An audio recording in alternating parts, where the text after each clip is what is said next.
welcome back po sa ating channel, Choy TV. Ayan, ang pag-uusapan po natin ay tungkol po sa error ng ating Epson ngayon. Nagkaroon po ng error yung ating Epson tuwing i-open po natin, ay ito po ay lumalabas. Ayan po, 1, tapos 30 at saka 32. Scanner error po yan. Ayan, iayos muna po natin. Tapos, kailangan natin i-off muna.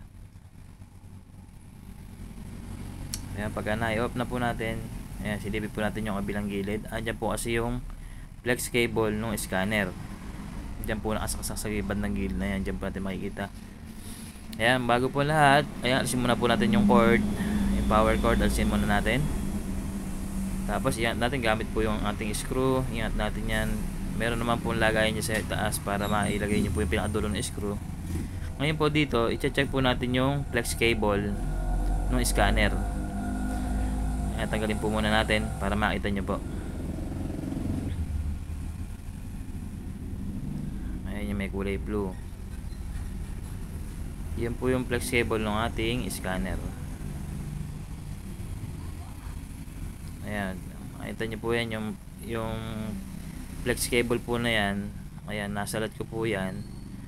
Ayan, meron pong konting parang magalas, parang nagkaroon ng umangat yung pinaka ano niya, yung tingga niya, yung pinakapaan niya, parang nagkaroon ng problema. Medyo magalas pagka nasalat nung kamay nyo. Lalapit lang po natin yung camera. Ayan po yung makikita nyo po, parang may butil-butil na, yun po yung magalas, parang umangat po So ginawa ko po, inasog ko lang ng kuko, tapos medyo ginasagis ko ng konti. May magasma kasi. Ayan, wala na. Pagka naramdaman yung smooth na, pwede na natin ibalik uli. Kasi nag-grounded siya pagka nasa loob siya. Ibig sabihin hindi naka-normal yung kanyang pagkakaayos sa loob. Dahil nakaangat nga po, pwedeng nag-short din dyan, kaya po nagkakaroon ng error yung scanner. Binabalik ko na po. Ayan, huwag po kayo matatakot na gawin yan, kasi yan basic lang naman po dun po sa nagiging error ng ating karaniwan yan. Pagka natatagtag yung printer natin, yan naalis yan talaga, lumuluwag. So ayan, i-plug na po natin uli yung power cord, tsaka subukan po natin i-on ulit yung ating printer na Epson R5190.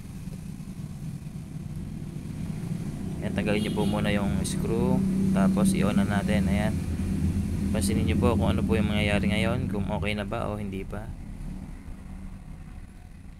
Ayan, wala na siyang naging error. So ibig sabihin okay na po ang ating printer. Ayan, hanggang dito na lang po ating video. Maraming salamat po. God bless.